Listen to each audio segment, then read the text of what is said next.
행동 주 안에 주님만의 힘내 나의 숨쉬는 순간들도 내 모든 삶의 걸음 주 안에 내 길도 주 안에 나의 숨쉬는 순간들도 한 번 더 내 모든 삶의 행동 주 안에 주님 안에 힘내 나의 숨쉬는 순간들도 내 모든 삶의 걸음 주 안에 제 길도 주 안에 나의 숨쉬는 순간들도 랄랄라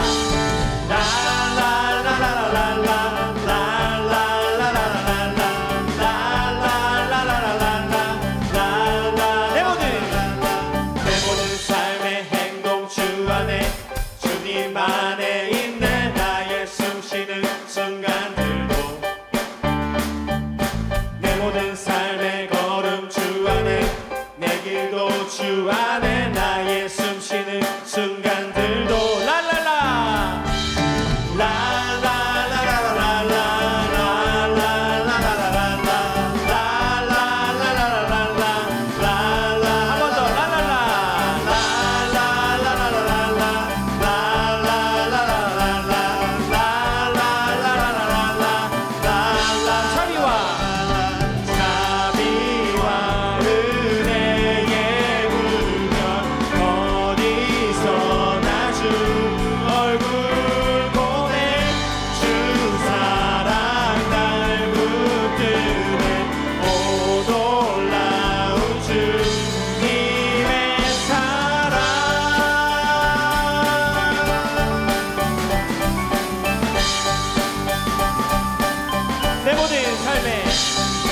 내 모든 삶의 행동 주 안에 주님만의 힘내 나의 숨쉬는 순간들도 내 모든 삶의 걸음 주 안에 내 길도 주 안에 나의 숨쉬는 순간들도 랄랄라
위대하신 주 찬양의 위대하신 주 모두 알게 되리라 위대하신 주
모두 알게 되리라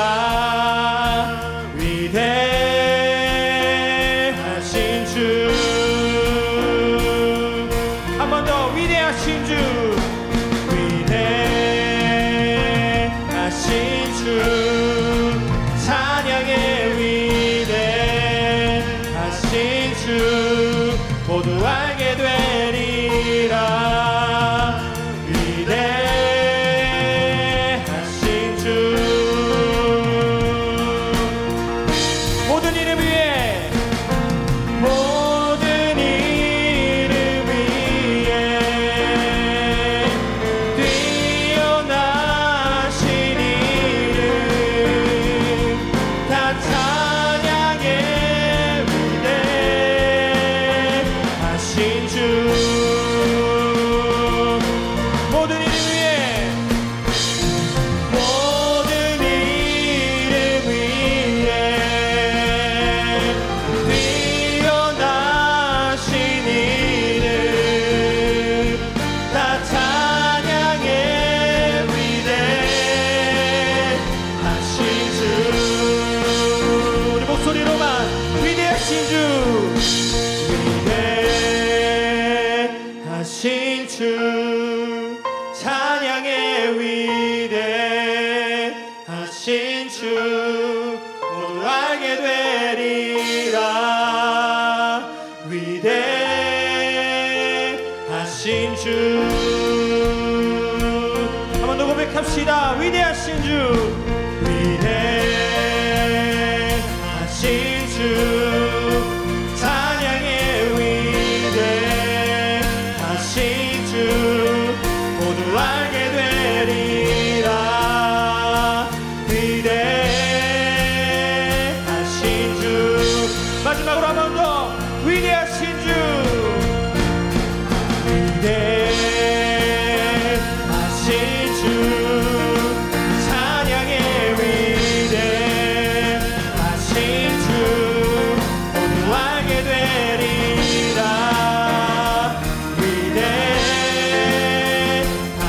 주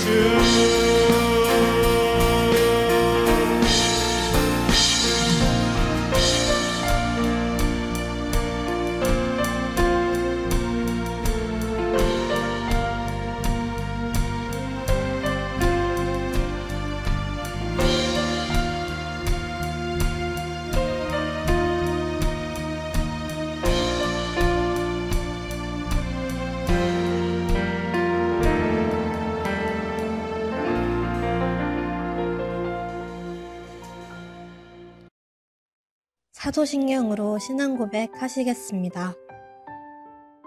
나는 전능하신 아버지 하나님, 천지의 창조주를 믿습니다. 나는 그의 유일하신 아들, 우리 주 예수 그리스도를 믿습니다. 그는 성령으로 잉태되어 동정녀 마리아에게서 나시고 본디오 빌라도에게 고난을 받아 십자가에 못 박혀 죽으시고 장사된 지 사흘 만에 죽은 자 가운데서 다시 살아나셨으며 하늘에 오르시어 전능하신 아버지 하나님 우편에 앉아 계시다가 거기로부터 살아있는 자와 죽은 자를 심판하러 오십니다. 나는 성령을 믿으며 거룩한 공교회와 성도의 교제와 죄를 용서받는 것과 몸의 부활과 영생을 믿습니다. 아멘. 오늘 하나님이 주시는 말씀은 마태복음 26장 36절에서 39절 말씀입니다. 목사님이 가진 성경책으로는 신약 46면에 있습니다. 마태복음 26장 36절에서 39절의 말씀입니다. 목사님이 가진 성경책으로는 신약 46면에 기록되어 있습니다. 다 찾으신 줄 알고 함께 봉독하도록 하겠습니다.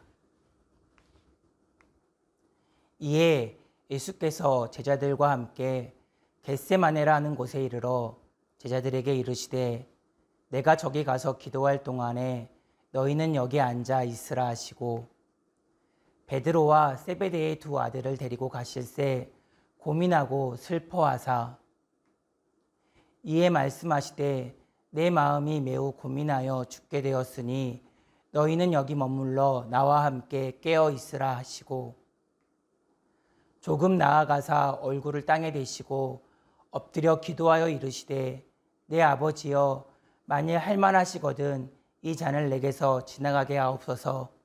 그러나 나의 원대로 마시옵고 아버지의 원대로 하옵소서 하시고 아멘. 오늘 말씀의 제목은 기준을 넘어선 순종은 어디에? 라는 제목입니다. 사람이 살다 보면 대답이 정해져 있는 질문을 받을 때가 있어요. 예를 들면 목사님의 아내가 목사님에게 이렇게 질문할 때가 있어요. 여보, 과거로 돌아간다면 아니면 여보가 다시 태어난다면 저와 결혼할 건가요? 라고 물어볼 때가 있어요. 그러면 망설임은 죄악이에요. 망설이지 말고 무조건 바로 당연하죠. 나는 당신하고 결혼할 거예요. 라고 말해줘야 돼요. 그런데 어느 날 며칠 전에 아내가 좀 더 응용된 질문을 했어요. 여보, 내 얼굴이 오남이라도 나와 결혼할 건가요? 생각하면 안 되잖아요. 그런데 목사님이 그때 생각이라는 것을 하게 되었어요. 정말 내 아내의 얼굴이 오남이라면 내가 결혼할 수 있을까? 라는 생각을 하면서 약 10초 정도가 지나갔어요. 사람은 육감이라는 걸 가지고 있잖아요. 한 10초 정도가 지나가니까 마치 피부에 찬 얼음을 대는 듯이 또는 피부에 칼을 대는 듯한 그런 공포스러운 분위기가 나도 모르게 생기는 것을 느끼게 되었어요. 그리고 10초 정도 생각을 하다가 아내 얼굴을 봤죠. 하지만 이미 때는 늦었어요. 아내가 얼굴 낯빛이 변해 있는 거예요. 늦었다는 것을 알았지만 목사님은 그래도 당연하죠. 당신과 결혼할 거예요. 라고 말했지만 이미 때는 늦었어요. 저기서 놀고 있던 첫째 아들, 목사님의 첫째 아들 하준이가 막 달려오더니 아빠, 엄마 싸우지 마세요. 라고 하는 거예요. 여러분, 그때 목사님은 알았어요. 순종은요, 목사님에게 순종은 외모라는 기준선 안에 있을 때만 내가 순종할 수 있겠구나라는 생각을 하게 됐어요. 목사님만 그럴까요? 아니요. 중등 2부도 마찬가지예요. 목사님이 5년 전에 중등 2부에 처음 왔어요. 그때 얼마나 무서웠는지 몰라요. 얼마나 떨렸는지 몰라요. 왜냐하면 목사님은 이렇게 큰 교회가 처음이었거든요. 이전 교회가 개척교회였던 터라 큰 교회에 와서 목사님이 뭘 해야 할지 정말 몰랐었거든요. 그래서 제 전임자였던 김선태 목사님을 학교에서 만났어요. 여러 가지로 이야기를 묻다가 수련회를 어떻게 해야 되냐고 물어보았어요. 그랬더니 그 당시 어떤 수련회를 했는지 말해주더라고요. 그 당시에 철로역정이라는 프로그램을 했대요. 철로 역정은 PC방에서 우리가 RPG 게임처럼 퀘스트를 수행하면 레벨이 오르는 것처럼 여러 가지 퀘스트를 수행하면서 천국에 다다르는 순례자의 길을 걷는 프로그램이에요. 그런데 그 마지막 퀘스트가 수박을 맨손으로 퍼먹으라는 퀘스트였다는 거예요. 여러분 한번 생각해 보세요. 철로 역정이라는 프로그램을 진행하면서 옷은 더러워졌어요. 얼굴에는 흙이 묻어 있어요. 손가락 밑에는 흙이 다 들어가 있는데 그 손으로 수박을 퍼먹으라고 하니 누가 퍼먹을 수 있겠냐고요. 중등 2부 친구들이 불평불만을 쏟아냈다고 하더라고요. 몇 명 먹지 못했다고 하더라고요. 그런데 맨 마지막에 김선태 목사님이 이렇게 말했다는 거예요. 순종은 자신의 상식이라는 기준선 밖에까지 순종할 수 있어야 된다고 말이에요. 중등 2부만 그럴까요? 아니요. 중등 1부도 마찬가지예요. 2020년에 경건이라는 주제로 수련회를 했어요. 조별로 도미노를 나눠주고 그 도미노를 쌓아가기 시작했어요. 다 쌓은 도미노를 전체로 이어가기 시작했어요. 남자친구들은요, 이렇게 멋지게 도미노를 만들었어요. 여자친구들도요, 마찬가지로 도미노를 열심히 만들고 쌓아나가기 시작했어요. 그런데 끝까지 잘 쌓았을까요? 아니요. 얼마나 많이 무너지고 얼마나 자빠지든지 정말 돛대기 시장 같았어요. 아이들이 실수해서 도미노를 넘어뜨릴 때는 괜찮아요. 그런데 선생님들이 이 아이들이 불쌍하다는 이유로 도와주다가 그만 도미노를 넘어뜨릴 때가 있어요. 그럼 아이들 얼굴이 벌게지는 거예요. 목사님이 그 앞에서 괜찮다고 걱정하지 말라고 아무리 외쳐도 벌거진 아이들의 얼굴이 펴질 수가 없는 거예요. 그때 알았어요. 중등 1부의 친구들의 순종은 자신의 분노라는 기준선 안에 있을 때만 순종할 수 있다는 것을요. 여러분, 우리 모두는 다 순종할 수 있는 기준선을 가지고 있어요. 그게 외모든지 아니면 상식이든지 지식이든지 분노든지 다 자신이 순종할 수 있는 기준선을 가지고 있다고요. 그렇다면 예수님이 가진 순종할 수 있는 기준선은 무엇이었겠어요? 예수님은요, 내가 하나님의 아들이라는 기준선을 가지고 있는 거예요. 우리처럼 말한다면 예수님은 내가 하나님의 아들이라는 그 기준선 안에서만 순종할 수 있다는 거죠. 그런 예수님에게 하나님은 십자가에서 죽으라고 말씀하시는 거예요. 그것도 우리 수원성교회 중등부 친구들과 같은 그런 친구들을 양아들 만들어주기 위해서 자신의 친아들인 예수님에게 죽으라라고 말한다면 그 누가 순종할 수 있겠냐고요. 자기를 죽여서 다른 사람을 살리겠다는 그 아버지의 말에 어떻게 순종할 수 있겠냐고요. 그런데 성경에서 보면 순종할 수 있는 사람이 나오더라고요. 아브라함은 100세에 이삭을 낳아요. 그런데 그 이삭을 모리아산에 번제물로 바치는 거예요. 여러분 한번 생각해 보세요. 100을 가진 사람에게 하나를 달라고 하면 줄 수 있어요. 왜냐하면 나머지 99개가 남아있으니까. 그러나 하나를 가진 사람에게 그 하나를 가져오라고 하면 줄 수 없어요. 왜요? 그 사람에겐 그 하나가 전부니까요. 아브라함에게요, 하나님께 순종할 수 있는 기준선은 자신의 외아들 이삭을 건드리지 않는 그 기준선 안에서만 순종할 수 있는 거예요. 오직 거기까지가 아브라함이 순종할 수 있는 기준선이라고요. 그런데 어떻게 예수님은 하나님께 순종할 수 있었을까요? 어떻게 아브라함은 모리아산에서 자신의 외아들 이삭을 번제물로 바칠 수 있었고, 어떻게 예수님은 겟세마네 동산에서 십자가에 죽으라는 그 하나님의 말에 순종할 수 있었을까요? 아브라함과 예수님이 생각이 없어서? 아니면 아브라함과 예수님이 능력이 없어서? 아니요. 이거는요, 굴종이 아니에요. 이건요, 복종도 아니에요. 이건요, 순종이라고요. 이건 순종이라고요. 아무 생각이 없는 굴종이 아니에요. 선생님이 공부하라니까 공부하고, 부모가 공부하라니까 공부하고, 학원 가라니까 학원 가고, 결혼하라니까 결혼하고, 취직하라고 하니까 취직하는, 아무 생각 없이 살아가는 굴종이 아니라고요. 이런 굴종, 내 의지가 없는 굴종을 하나님께서 기뻐하시겠냐고요. 그리고 이건 또한 복종도 아니에요. 복종은요, 내가 힘이 없어 제압된 상태에서 끌려가는 거예요.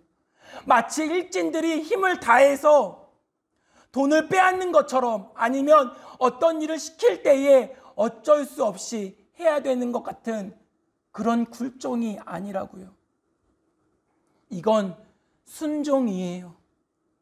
순종은요, 내 판단으로 할 수 있어요.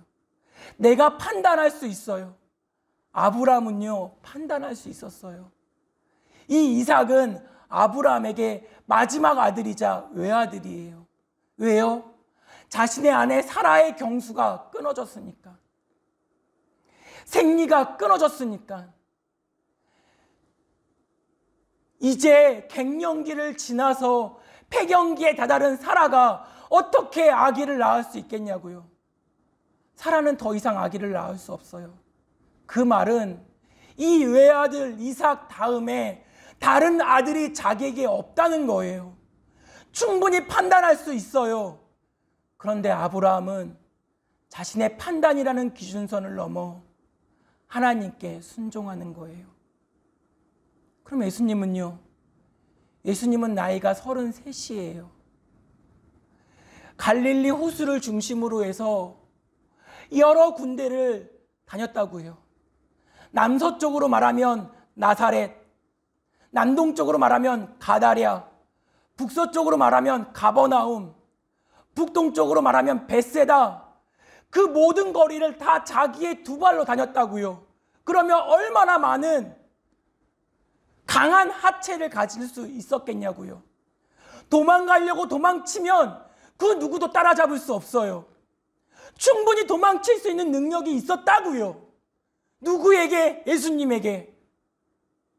그런데 예수님은 그 능력 사용하지 않으시고 하나님께 순종하는 거예요. 어떻게 아브라함과 예수님이 하나님께 순종할 수 있었을까요? 그 해답은 아브라함과 예수님은 기도했기 때문이에요. 아브라함은요, 가는 곳곳마다 하나님께 기도했어요. 창세기 12장 8절, 거기서 동쪽 산으로 옮겨 장막을 치니 서쪽은 베델이요 동쪽은 아이라. 그가 그곳에서 여호와께 제단을 쌓고 여호와의 이름을 부르더니. 창세기 13장 4절, 그가 처음으로 제단을 쌓은 곳이라. 그가 거기서 여호와의 이름을 불렀더라. 창세기 21장 33절, 아브라함은 브엘세바에 에셀나무를 심고 영원하신 여호와의 이름을 불렀으며. 와이크라 베세메흐아, 여호와의 이름을 불렀다. 이 말은 더 정확하게 말하면 여호와의 이름을 가지고 불렀다라는 뜻이에요. 이것을 영어 성경에서 뭐라고 의역하면 기도할 때마다 여호와의 이름을 가지고 불렀다라고 의역하고 있어요. 아브라함은요, 기도했다는 거예요. 기도했기에 자신의 상식 밖에, 자신의 지식 밖에 있는 하나님의 명령에 순종할 수 있었다는 거예요. 그럼 예수님은요? 예수님은 기도할 이유가 없잖아요. 왜요? 하나님과 아들이니까. 하나님이 아들인 자신의 예수님에게 자신의 모든 생각과 뜻을 말해줬을 테니까.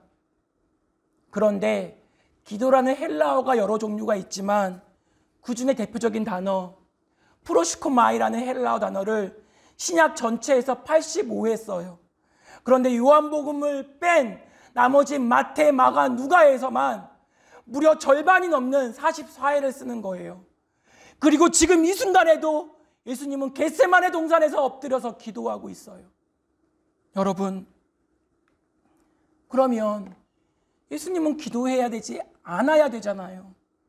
예수님 내일 죽어요. 내일 십자가에 달려 돌아가신다고요. 그렇다면 예수님 뭐 하셔야 돼요? 차라리 튼튼한 이 두 발로 도망치든지 자신을 팔아넘긴 대제사장과 서기관들을 향해서 저주를 퍼붓든지 아니면 자신의 미래에 대해서 유언을 써든지 하셔야 될 거 아니에요. 그런데 예수님은 뭐 하셔요?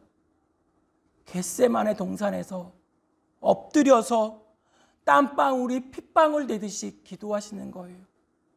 그리고 기도하는 본문의 내용이 바로 이거예요. 다 같이 읽겠습니다.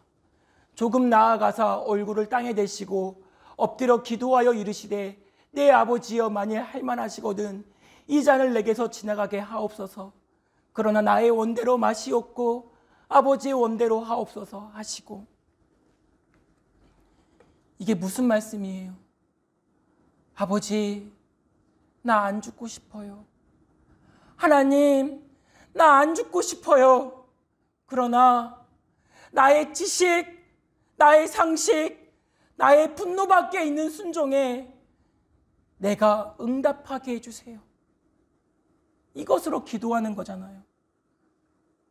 목사님은요, 사람을 잘 미워하지 못해요. 미워하는 마음이 생겨도 며칠 못 가 다 사라져버리고 말아요. 그런데 몇 달 전에 굉장히 미워하는 사람이 생겼어요. 얼마나 미워했냐면 중등 1부 교사 기도회 시간에 목사님이 쪽팔림을 무릅쓰고 교사들 앞에서 눈물을 펑펑 쏟을 정도로 미워하는 마음이 생기더라고요. 그 마음이 일주일을 갔어요. 그런데 참 신기했어요. 아침에 기도하는 시간에 그를 위해 기도하면 그래, 사랑해야지 라고 생각하는데 그 기도하는 시간이 끝나자마자 그를 미워하기 시작하는 거예요. 그리고 그 미워하는 마음으로 하루를 보내요. 잠을 자고 다음날 아침에 기도하는 시간에 다시 그를 위해 기도하면 내 마음이 평안해지면서 그래, 용서해야지 라고 생각이 드는 거예요. 그런데 마치 무슨 마법에 걸린 것처럼 그 기도하는 시간이 끝나자마자 또 미워지기 시작하는 거예요. 그게 일주일을 갔어요. 그때 큐티하던 마태복음 17장이 생각이 나더라고요. 예수님은 변화산에 베드로와 야고보와 요한을 데리고 올라가셔요. 그리고 모세와 엘리야와 함께 지내셔요. 베드로와 야고보와 요한은 천국을 보게 된 셈이죠. 그런데 문제는 그 3명의 제자가 아니라 남겨진 9명의 제자들이 문제였어요. 그 9명의 제자들이 귀신 들린 아이의 아버지가 귀신 들린 아이의 귀신을 내어 쫓아달라며 9명의 제자에게 왔어요. 그런데 그 누구도 귀신을 내어 쫓지 못해주는 거예요. 분명 전에는 병자들을 고쳤어요. 파송받아 나갔을 때는 수많은 이적을 행했던 제자들이었어요. 기뻐했어요. 그런데 지금은 귀신 들린 아이의 귀신 1명을 9이라는 제자가 내어 쫓지 못하는 거예요. 예수님이 변화산에서 내려와요. 그리고 마태복음에는 나와 있지 않지만 평행 본문인 마가복음에서 이러한 말씀을 하셔요. 이르시되 기도 외에는 다른 것으로는 이런 종류가 나갈 수 없느니라 하시니라. 툭 터놓고 얘기해 볼까요? 예수님이 이렇게 말씀하시는 거예요. 그 9명의 제자들에게 너네 기도 안 했어. 내가 변화산에 가는 동안, 변화산에 있는 동안, 변화산에 내려오는 동안 너희 기도 안 했어. 너희가 기도 안 했기 때문에 무능력한 제자, 무기력한 제자, 무책임한 제자가 된 거야. 이렇게 말씀하시는 거예요. 똑같이 말해볼까요? 우리 수원성교회 중등부 친구들이 예수님을 믿어요, 하나님을 알아요 라고 말하지만 삶에서 무기력한 제자, 무능력한 기독교인, 무책임한 순종치 못하는 친구들이 되어버린 건 기도하지 않았기 때문이에요. 그 이외의 이유 아무것도 없어요. 오직 기도하지 않았기 때문이에요. 목사님이 한 주 동안 미워했다고 했죠. 그 한 주가 끝났을 때 목사님 안에서 어떤 마음이 들었는 줄 아세요? 하나님, 이 기도하는 시간이 끊어지지 않아서 차라리 그를 미워하지 않게 해주세요 라는 마음의 고백이 저절로 들더라고요. 오늘 이 말씀을 준비하면서 겟세마네 동산에서 예수님은 이렇게 말씀하셔요. 하나님 아버지, 이 잔을 지나가게 해주세요. 그러나 나의 원대로 하지 마시고 아버지의 원대로 해주세요. 이 말씀을 준비하면서 지저스 크라이스트 슈퍼스타 겟세마네 편인이라는 뮤지컬에서 뮤지컬 맨 마지막 예수님의 노래의 가사가 이렇게 끝이 나더라고요. Kill me, take me now, before I change my mind. 하나님, 나를 죽여주세요. 지금 당장 나를 데려가 주세요. 제발 나의 마음이 변하기 전에. 여러분, 순종은 이렇게 어려운 거예요. 상식이라는 기준을 넘고, 지식이라는 기준을 넘고, 분노라는 기준을 넘고, 자신의 아들을 바치는 그 기준을 넘고, 자신의 생명을 바치는 그 기준을 넘는 순종은 오직 기도 외에는 없어요. 하나님의 마음에 온전히 합당한 그 순종은 기도 외에는 없다는 거예요. 기도 외에는 다른 것으로는 이런 종류가 나갈 수 없느니라. 이 사순절 기간에 기도하는, 그리고 기도함으로 순종을 이루는 중등부 친구들 되기를 예수님의 이름으로 축복합니다. 기도하겠습니다. 사랑과 은혜가 많으신 하나님 아버지, 세상의 지식으로 하나님의 말씀으로 머리를 채웁니다만 차가운 마음을 가져 이 머리에 채운 지식이 남을 상하는 칼이나 남을 해하는 상처가 되지 않도록 하나님 도와주시옵소서.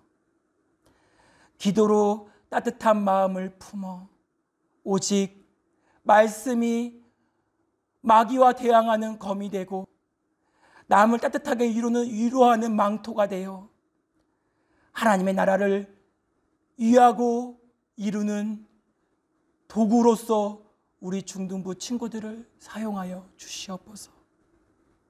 그리고 그런 사순절 기간 될 수 있도록 하나님 인도하여 주시옵소서. 감사합니다. 예수님의 이름으로 기도합니다. 아멘.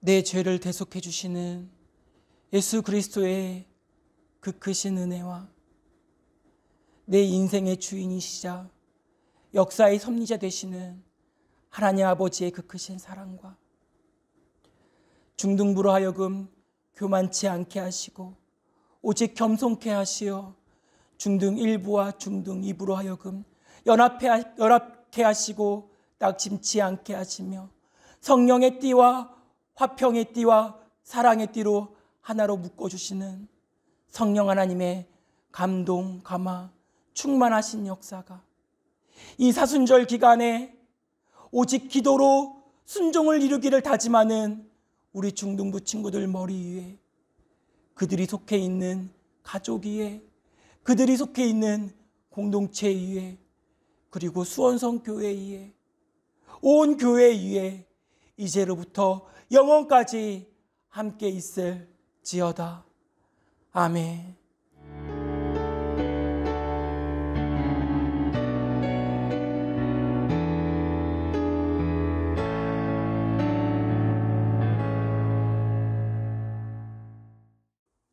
여러분 잘 지내고 있죠? 사순절 5번째 주일 광고하도록 하겠습니다.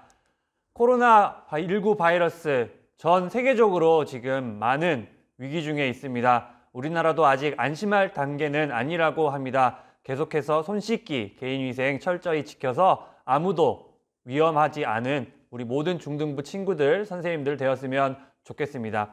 여러분 계속해서 말씀을 들으면서 퀴즈를 풀고 또 말씀을 다 듣고 난 이후에 퀴즈를 풀고 있는 걸로 알고 있습니다. 여러분 퀴즈 풀고 난 뒤에 여러분을 담당하고 계시는 선생님께 꼭 알려주세요. 그 내용을 가지고 출석을 확인합니다. 출석을 다 확인하고 난 뒤에 영상 예배를 드리고 나면 영상 예배 개근 선물을 준비 중에 있습니다. 그렇기 때문에 여러분이 꼭 말씀 퀴즈를 풀어가지고 선생님들께 전달해서 출석 확인 꼭 하기 바랍니다. 사순절 성경 쓰기입니다. 내가 아직도 사순절 성경 쓰기 시작 못했는데 하는 친구 있나요? 아직 늦지 않았습니다. 오늘부터 한 장씩 한 장씩 쓰기 시작하면 우리가 총 15장을 쓰게 되는데요. 2주면 쓸 수 있습니다. 늦었다고 생각하지 말고 오늘부터 시작해서 꼭 사순절 성경 쓰기 완수하는 우리 모든 친구들 됐으면 좋겠습니다. 사순절 성경 쓰기 역시 엄청난 선물을 준비 중에 있습니다. 기대해도 좋을 것 같습니다. 마지막 광고입니다. 여러분, 우리가 영상 예배를 드린 지 벌써 5번째 주일이 되었어요. 여러분은 영상을 통해서 저나 또 오기도 목사님의 얼굴을 보겠지만 선생님의 얼굴은 아마 보지 못했을 겁니다. 얼굴은 비록 보지 못할지라도 목소리라도 꼭 들었으면 좋겠습니다. 서로 안부 인사 꼭 하고요. 그리고 오늘 하는 이 광고 이외에도 선생님들께서 여러분에게 알려주는 여러 가지 알림사항들이 있을 겁니다. 그 알림사항들 꼼꼼하게 잘 확인하여서 언제 예배를 드리게 되는지, 어떻게 예배를 드릴 수 있는지 등에 대해서 안내를 꼭 받기 바랍니다. 아까도 이야기했죠? 출석 체크 꼭 하기 바랍니다. 영상 예배 개근 선물 준비 중에 있습니다. 오늘 광고는 여기까지입니다. 끝! 다음 주에 만나요.